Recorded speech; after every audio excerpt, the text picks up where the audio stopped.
with this whole situation, when this all started, will lead you down a rabbit hole. But the quick version here is that Hamas was upset about how Israel treated worshippers at Al-Aqsa Mosque during Ramadan and over Israeli settlers pushing Palestinians out of their homes in the East Jerusalem neighborhood of Sheikh Jarrah. This led to Hamas issuing an ultimatum that Israel ignored, and the group then launched rockets into Israel. And since then, a ton has happened, and unfortunately I cannot cover everything, but we are going to cover some of the biggest headlines here. First and foremost, over the last week, at least 1,300 Palestinians in Gaza have been injured, 200 killed, including more than 50 children. As a matter of fact, nearly 1 out of every 4 deaths happened on Sunday when a tunnel used by Hamas was targeted by Israel and collapsed, destroying the housing above it. Reportedly, Hamas's tunnels extend for hundreds of miles, are well built, and are used as defensive structures, with Israel reportedly targeting them with airstrikes and using ground forces to collapse them at strategic points. And in a statement around this, you had the Israeli military saying that Hamas intentionally locates its terrorist infrastructure under civilian houses, exposing them to danger. But after the buildings collapsed, Israel said that it would re-examine how it destroys the tunnels to try and prevent such casualties. And notably, the claim that Hamas hides its military assets among civilian infrastructure is not new. Hamas has been long accused of doing it throughout history, and it is actually often true. But at the same time, Israel very much prioritizes targeting Hamas's offensive capabilities over nearly everything else, with it also claiming that it lets residents of the area know it's about to be targeted so they can evacuate. But that doesn't seem to always actually happen. It still leaves many residents without a home, helping Gaza to be one of the most impoverished areas of the world. Also, another similar story we saw is that Israel targeted and bombed Al Jazeera's headquarters in Gaza on Saturday. Notably, the building is, or I guess rather was, also used by the Associated Press and other outlets. And here, you also have Israel claiming that the building was used to house Hamas military assets and that they gave advance warning to allow people to evacuate. Unfortunately, that strike did not lead to any casualties, but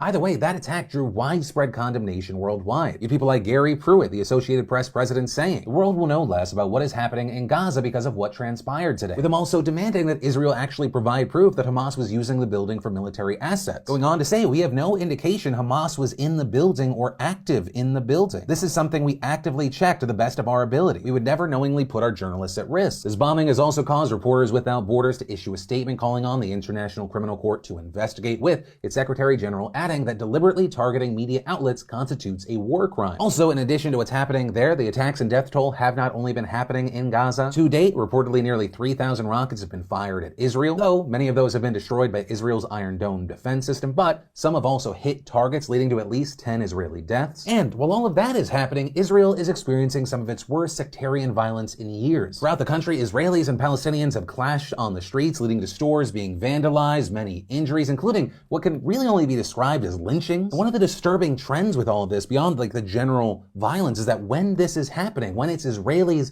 doing it, the police are often recorded helping them out, leading to a disturbing balance of power that mirrors the ongoing military conflict. To be fair, this violence is often done by small segments of society. For example, in Israel, it is most often by ultra-radical Jewish settlers who help push this conflict to where it is by pushing Palestinians out of their homes in Sheikh Jarrah. Now, as far as the international response across the world, leaders have called for the fighting to stop, with the United Nations trying to issue a joint statement calling for an immediate ceasefire. But actually, the United States has blocked that at least 3 times by using our position on the Security Council. And actually, looking at the U.S.'s stance even further, President Joe Biden made it clear in phone calls with Prime Minister Benjamin Netanyahu and President Mahmoud Abbas that the U.S. supports Israel's right to defend itself from Hamas's rocket attacks, with Abbas pushing back against Biden, apparently asking him to intervene and put an end to what he referred to as Israeli attacks on Palestinian people everywhere, with the White House yesterday emphasizing that it was still committed to a 2-state solution. Also, around the world, there have been large protests in support of either side. While most of the protests have been peaceful, some have led to actions that worried officials. One pro-Israel event in Toronto led to demonstrators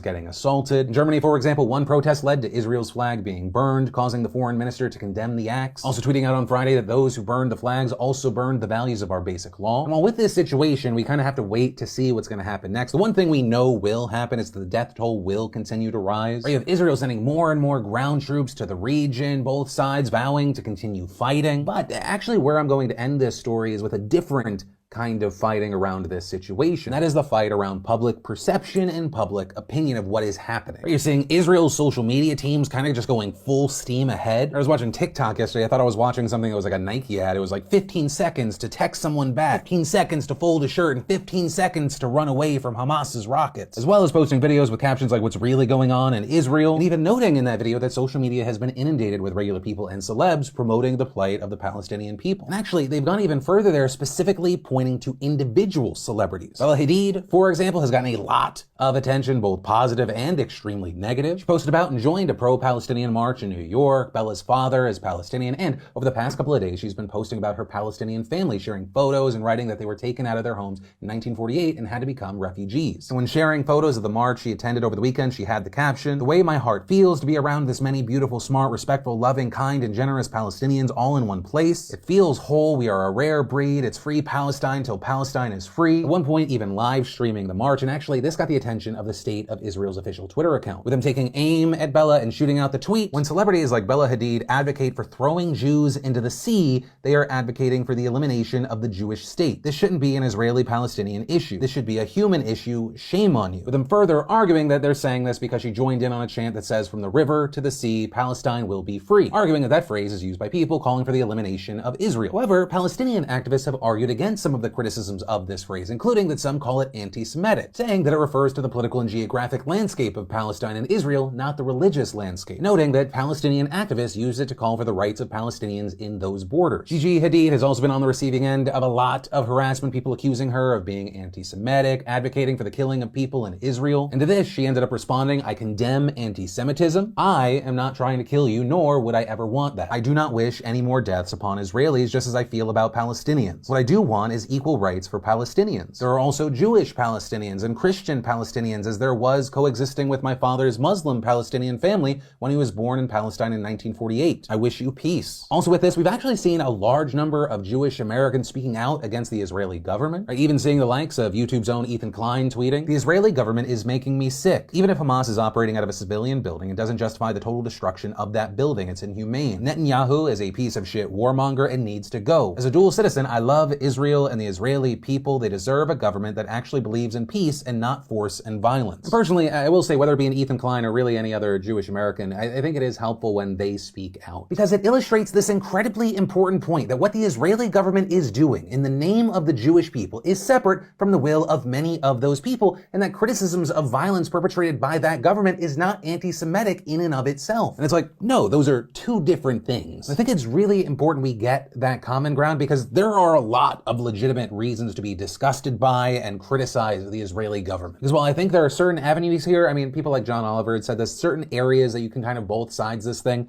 You can't do that with the whole situation. One side has killed significantly more civilians and children. One side specifically targeted a building that housed news organizations, Al Jazeera, the Associated Press, and has not provided proof as to the reason why they were destroyed. One side has been kicking people out of their family homes that they've had for decades, and one side is memeing the absolute devastation and destruction and death that it's been bringing. And understand, when I criticize the Israeli government, this isn't me talking about all Jewish people. It's me, just like Hamas does not represent every Palestinian, the Israeli government does not represent every Jewish person. And the unfortunate truth is that America, or at least the American government, is somewhat complicit. We give $3.8 billion in military aid to Israel every year. Hell, even at the Washington Post reporting today that the Biden administration has now approved $735 million worth of precision-guided weapons to be sold to Israel. Right, so we're doing that. You've got Biden saying, keep doing what you're doing. The United States blocking a call for a joint statement to call for a ceasefire. I mean, I almost want to call this insane, but really the best descriptor is it feels like the United States is complicit in what appears to be war crimes. But yeah, that's some of the stories, some of the reactions, a little bit of my personal opinion, and now I pass the question off to you. What are your thoughts with all of this?